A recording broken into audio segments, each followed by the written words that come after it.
Welcome to the Vegas Insider channel here on YouTube as we break down the 2022 Masters from Augusta, Georgia, coming up on Thursday. Kevin Rogers with you, and proud to be joined by former professional golfer Jay Delsing, who is with us. And Jay's got a lot of knowledge about golf over the years. He is still very active in the golf community, and we'll get his thoughts on the Masters. And Jay, we appreciate you coming on. Obviously, the number one story, Tiger Woods. What can he do? He is coming off the car accident last year. Now he's going to try to give it a go at Augusta. He won this thing in 2019. Tiger's not really big, I think, on the tour for celebrating. I mean, he wants to win this thing.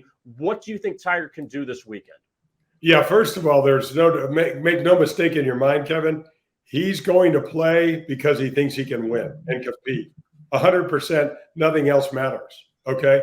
What's really interesting, I was sitting here thinking when we were talking a little bit off air, do you realize how much drama the best two players in the world in the last 30 years have provided the golf world and the golf community between Tiger and Phil?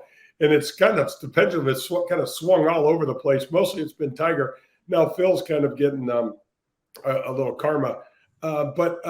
Yeah, make no mistake about it. I was just reading the articles from Fred Couples, who played with him yesterday, and said, there is no doubt in his mind that Tiger is going to be playing, and he's going to be competing and challenging to win this Masters event. He's just wired that way, Kevin. It's all he knows, and it's all that he gives a damn about. Now, as far as the other golfers to keep an eye on, Jon Rahm is the betting favorite right now, and Rahm has one major win. It was last year, was the U.S. Open. Do you think that Jon Rahm is the guy we have to keep an eye on, or maybe he's overvalued a little bit here? He might be overvalued a little bit. I mean, Kevin, trying to pick professional golfers to win events is just like, I mean, just close your eyes and wing stuff at the wall, right? See what sticks. But Jon Rahm, in my opinion, will win the Masters sometime or another. He's not playing particularly well right now. He started the year off extremely hot. But, you can play really well and not putt well one day, Kevin, and it'll completely whack you and take you out of this competition. So Rahm has the capabilities. He's got the game. He's got the mental makeup. This is the biggest mind screw for professional golfers at Augusta, because think about it. It's the only place all year where the venue doesn't change, right? So we know where we're going. We know where the flags are going to be. We essentially know everything we need to know about the golf course, but it just jacks with you mentally because how many guys do it? How many guys win? It's not easy. Here's what you need to think about when it comes to betting Augusta. 80% of the winners at Augusta come from the top 16 in the world rankings, period. Check it out. Follow it up. That's what it looks like. So take your dough and bet that way with it if you like someone.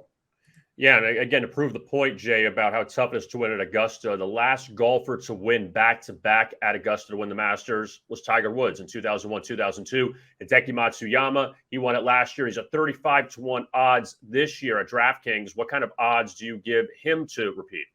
He's got the game, no question, Kev. His biggest Achilles heel is his putting.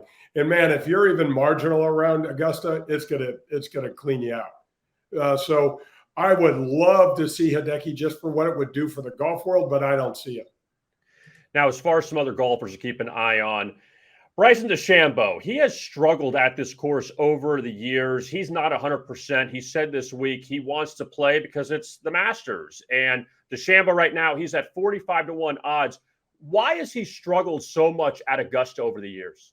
Well, one of the things, Kevin, just from a logistics standpoint, this kid is, I love this kid. I know most people really don't like him. If you ever met him, he's incredibly respectful. And one of the things you got to remember, when you're the first guy down a trail, when you are doing something that's never been done before, people are just uncomfortable. He makes people uncomfortable. They take pot shots at him.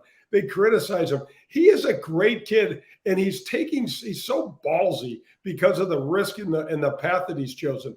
But one of the things I really see Bryson DeChambeau doing in the future is getting is shortening the length of a wedge or two in his game. Because one of the things that he's not is a great wedge player. And with his length, think about this, Kevin.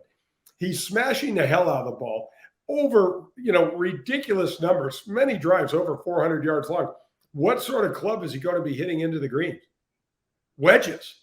And I mean, he needs to get better and better at his wedges. And I think, especially in the pitching categories, he's going to want to get a shorter club to help him around the greens, if for no other event, for Augusta, because the greens are so demanding. He claims he's 80%. He wouldn't be there if he doesn't think he's got a chance to win. But at 80%, Bryson DeChambeau, he's probably right where he belongs. Can he win? Yes. Do I like him? No. A couple other guys I want to go over that are in that 20-1, 22-1 range. DeChambeau's best buddy, Brooks Koepka, he has found a way the last few years at the Masters, Jay. He was tied for second in 19 when Tiger won, tied for seventh in 2020, missed the cut last year. Can Brooks Koepka come back? And also Jordan Spieth last year, he was tied for third at 7 under par. He's in that range. What about those two guys as far as them winning? Well, first of all, when you talk about drama, you got to love the drama that Brooks Koepka brings to the table. I mean, whether he's showing his ass in a Speedo or whatever the hell he does on his social media stuff, it's just comical. But what he does do is he does win big events, and he does play with a chip on his shoulder.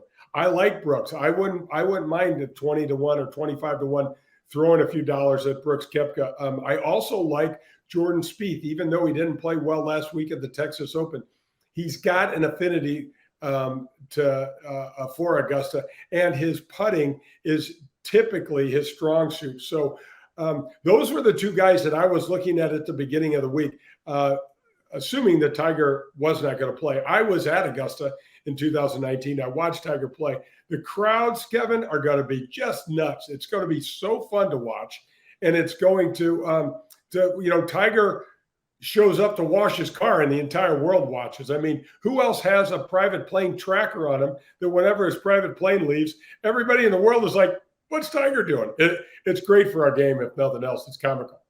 Now, the other golfer, or at least someone else I want to see what your thoughts were, Will Zalatoris last year, he made that great run. Matsuyama ended up winning, but Zalatoris was a guy a lot of people didn't know going into the weekend, a lot of the casual golf fans. Who's going to be that under-the-radar guy that someone is going to maybe be like, oh, this could be someone Saturday or Sunday that could threaten to win the Masters? Yeah, that's a good call. Will Zalatoris is a great ball hitter. Guys, this guy might be the best ball hitter on the PGA Tour right now. His numbers are off the charts. His putting, man, it is no good. For him to compete at Augusta, he needs to have an out-of-world experience with his putter.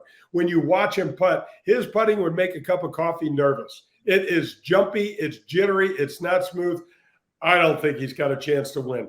I've been wrong 100 times before, but I don't think he's got a chance to win. When I was doing my picks early in the year, I was saying Scotty Scheffler's going to have a breakout year. Scotty Scheffler's going to get his first win. And I said that Victor Hovland would get his first major win this year. Victor Hovland has to have an outstanding week putting, as all players do, but for him, because his putting is often his Achilles heel. But those are a couple guys that aren't going to be they're not going to cost you a lot of money to throw a couple dollars on. That would be fun to see them compete.